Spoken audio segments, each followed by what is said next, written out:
Akses percaya orang bisa menemukan cara sendiri keluar dari kemiskinan bila mereka berdaya memobilisasi diri sendiri dan asetnya, khususnya perempuan dan kaum miskin. Menggunakan OMS lokal untuk memfasilitasi program yang dipimpin oleh masyarakat, akses membantu perempuan mendapatkan suara, meningkatkan pelayanan publik, ekonomi lokal, dan manajemen sumber daya alam.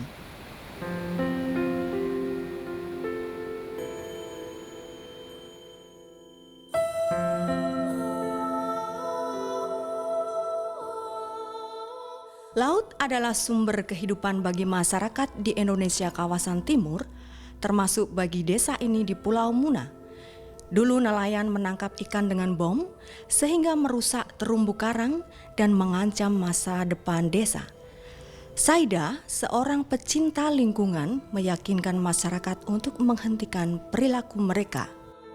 Sekarang walaupun masih ada tantangan-tantangan saya barangkali, tapi kayaknya sudah. Kalau untuk di desa, tidak ada lagi orang yang pelaku bom ikan. Sampai saat ini, detik ini, kalau untuk orang Langkomu 100% tidak ada lagi. Sementara itu, terbentuk kelompok masyarakat dan pelatihan diberikan. Dengan memakai cara yang lebih berkelanjutan, tangkapan kepiting meningkat 3 kali dan hasil rumput laut meningkat banyak. Tahun-tahun sebelumnya itu belum waktunya bagus itu rumput laut. Tapi sekarang ini selama itu laut sudah aman-aman, rumput laut ini seperti itu kan banyak yang menjemur, banyak yang panen. Pemerintah desa melihat ini memang suatu lebih baik, jadi pemerintah desa paling mendukung. Lebih jauh lagi, pemerintah desa membuat perdes untuk perlindungan laut.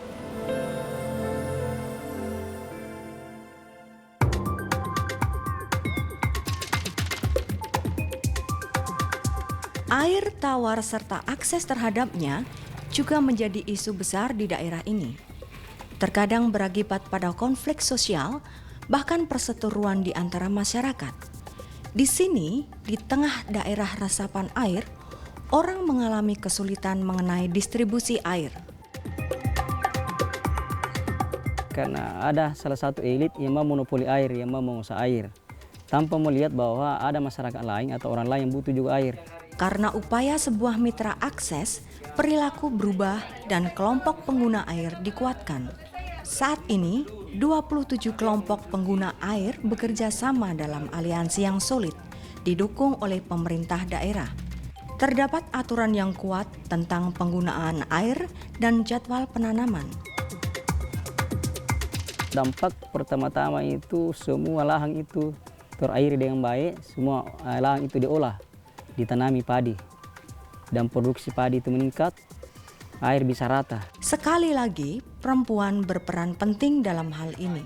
Perempuan memang dilibatkan dalam P3A karena perempuan itu betul-betul mau aktif dalam setiap kegiatan dan setiap pertemuan, dan dia itu disiplin waktu dalam setiap bekerja, dan perempuan juga itu didengar, suaranya didengar karena ketaatannya dalam setiap aturan, perempuan itu tidak mau langgar.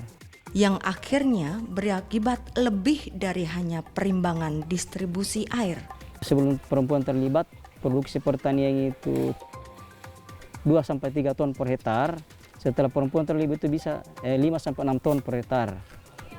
Dan kebutuhan perempuan itu tercukupi dengan hasil produksi yang tinggi.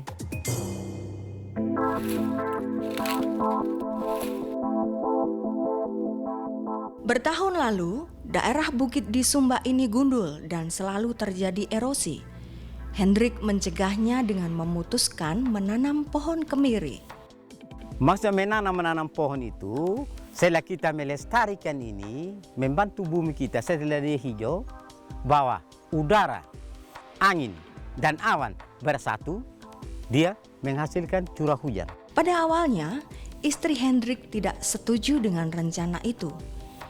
Tidak akan ada sisa tanah untuk menanam jagung, singkong, atau padi.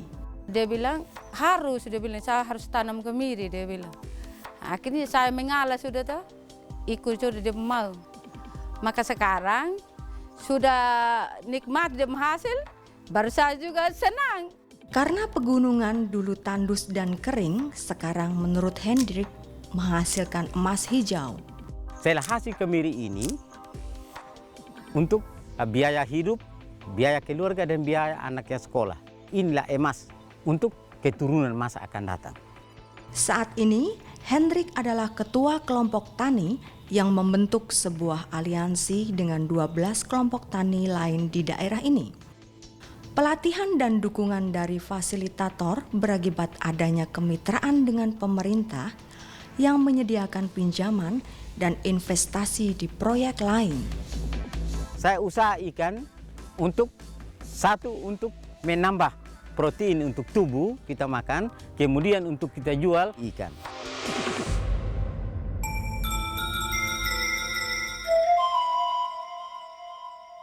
Hasil yang sama dapat ditemukan di Lombok. Setelah menerima pelatihan dan pendampingan, warga Mankong sukses melobi untuk mendapatkan akses sah terhadap hutan negara. Pohon ditanam untuk menjaga permukaan air dan tanaman pangan dikembangkan. Di dalam menanam pohon ini kan ada manfaatnya. Pertama itu untuk menjaga erosi supaya tanaman ini tidak erosi, terus tanaman-tanamannya juga bagus. Program ini termasuk pelatihan gender. Dengan berpartisipasi di dalam proses pengembangan desa, perempuan memiliki dampak besar pada pendapatan rumah tangga. Ada yang pendapatannya itu 1 juta, sedangkan suaminya itu ada yang mendapatkan 500. Jadi itu salah satu imbang. Pada skala yang lebih besar, dampak juga terlihat sejak kelompok berhubungan dekat dengan kelompok tani lainnya. Sebelum kami didampingi, kami cuma hanya bergerak di kelompok tani itu sendiri. Dan sekarang setelah kami diberikan sedikit informasi, peluang, sering diajak komunikasi, jadi kami bisa langsung masuk ke dinas koperasi.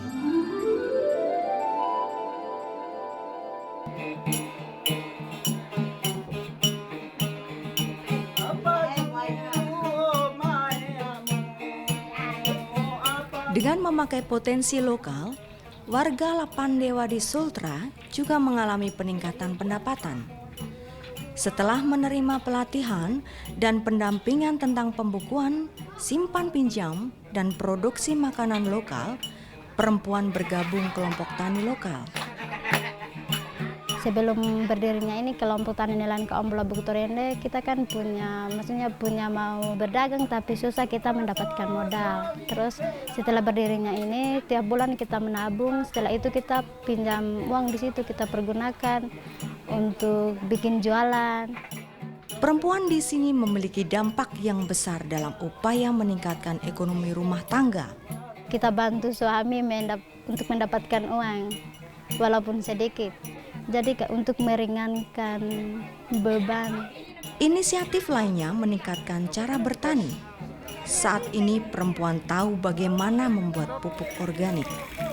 Mereka menggunakannya dalam rumah plastik untuk mengusahakan bibit unggul bagi kebun mereka. Setelah kita kasih pupuk organik itu, hasil kita panen alhamdulillah meningkat. Sukses di Lapandewa jadi inspirasi banyak pihak dan menerima banyak perhatian ekstra. Pemerintah mendukung kelompok tani ini, setiap ada pertemuan mereka hadir, kegiatan-kegiatan yang pernah dilakukan, terus pemerintah untuk membantu memberikan informasi kepada masyarakat yang lain.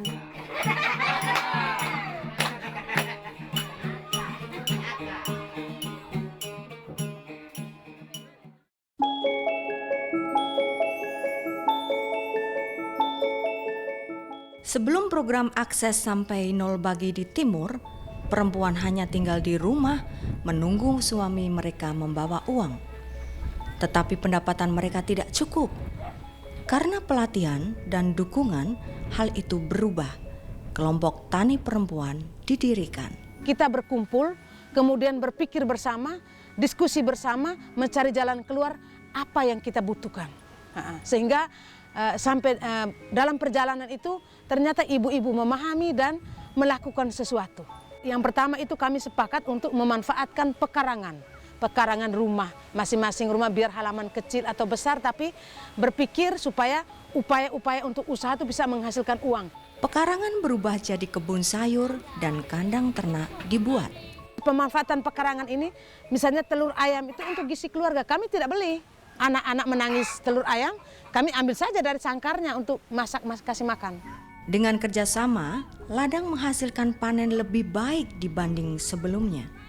Kalau dampak terhadap keluarga sangat dirasakan dan itu disampaikan oleh teman-teman sendiri. Dampak dari semua usaha ini, kami sekarang tidak susah. Kami tidak pernah pinjam uang di orang. Perubahan di sini juga mendapat perhatian dari pemerintah. Melalui RPJMDAS, kelompok melobi untuk sistem pengairan. Para anggota kelompok tani juga menerima sertifikat pemerintah untuk dapat melatih desa lainnya.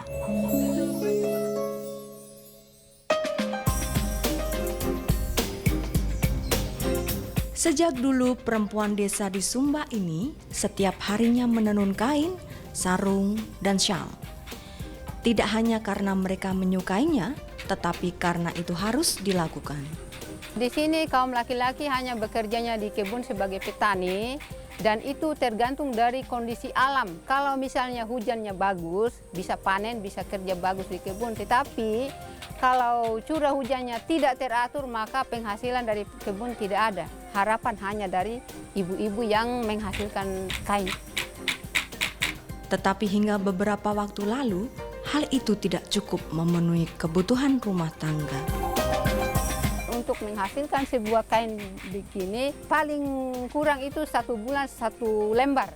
Jadi untuk menjual yang 1 lembar itu memang tidak mungkin untuk menutupi kebutuhan keluarga di dalam rumah tangga. Perempuan menyambut dukungan dari sebuah mitra akses. Sebuah kelompok warga terbentuk dan mereka belajar mengelola usaha mereka secara lebih efektif. Kelompok itu membentuk usaha simpan pinjam mandiri untuk membeli wul, benang, dan perkakas tenun. Setelah ada kelompok, ada penambahan modal sehingga ibu-ibu itu bisa membuat 1, 2 atau lebih dari 1 bulan itu sehingga bisa memenuhi kebutuhan di dalam keluarga. Dengan membantu warga memobilisasi aset mereka sendiri, segala hal menjadi memungkinkan. Sekarang karena penghasilan sudah 2 kali lipat, maka semua kebutuhan di dalam keluarga bisa terpenuhi dan untuk menyekolahkan anak yang tadinya yang lain tidak sekolah menjadi semua sekolah dan melayani kesehatan anak terjamin.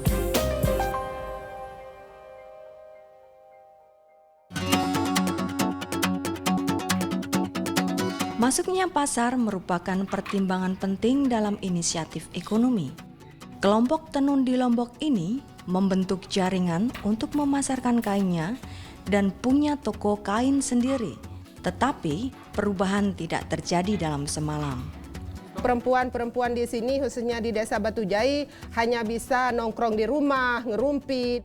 Sementara waktu itu perempuan-perempuan ini hanya mengandalkan gaji dari buruh tani.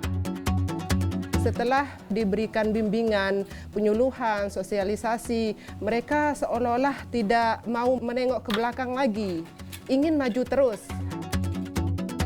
Oleh karena partisipasi aktif, kelompok perempuan ini dipilih untuk mewakili desa di dalam proses musrenbang untuk RPJMDAS. Suara perempuan dan usulan-usulan perempuan sekarang selalu dinaikkan. Apapun usulannya, menyangkut dari kehidupan, pendapatan, pengetahuan, dan segala macam.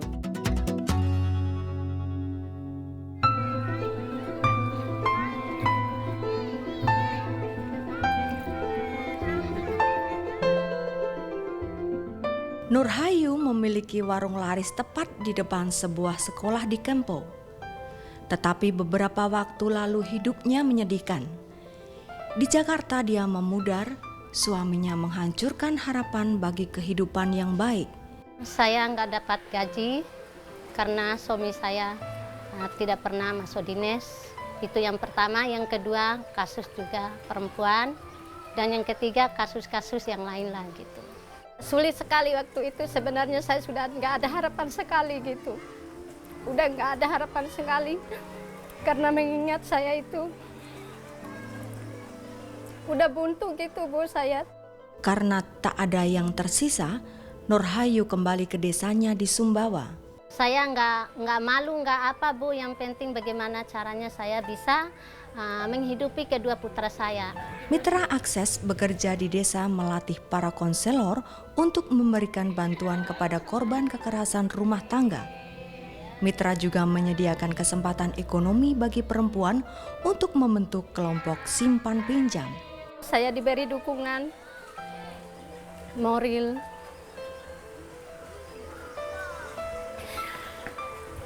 maupun ya saya bisa membangun seperti ini.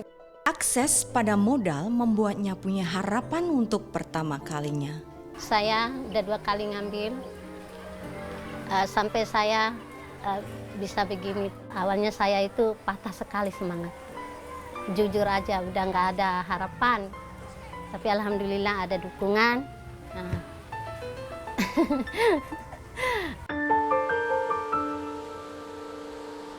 Seperti disebut sebelumnya, mengurangi kekerasan rumah tangga adalah tantangan utama di banyak wilayah. Biasanya tidak dilaporkan karena korban merasa malu. Desa ini membentuk kelompok berbasis masyarakat yang terfokus pada penyediaan bantuan pada korban. Perasaan saya saat itu rasa sedih dan juga kecewa karena diancam oleh suami saya, sehingga ini saya mengadu ke kepolisian. Masyarakat bekerja sama dengan polisi dan klinik kesehatan. Daripada menangkap penyerangnya, sanksi tradisional yang diterapkan. Fasilitas kesehatan memberikan prioritas kepada korban dan pelayanan gratis. Semua pihak yang terlibat merasa sangat bangga dengan hasilnya.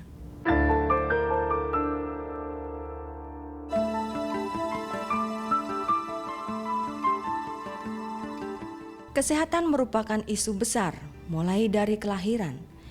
Di desa Oilomindi Timur telah membentuk jejaring mandiri bekerja sama dengan puskesmas untuk mengurangi angka kematian ibu hamil dan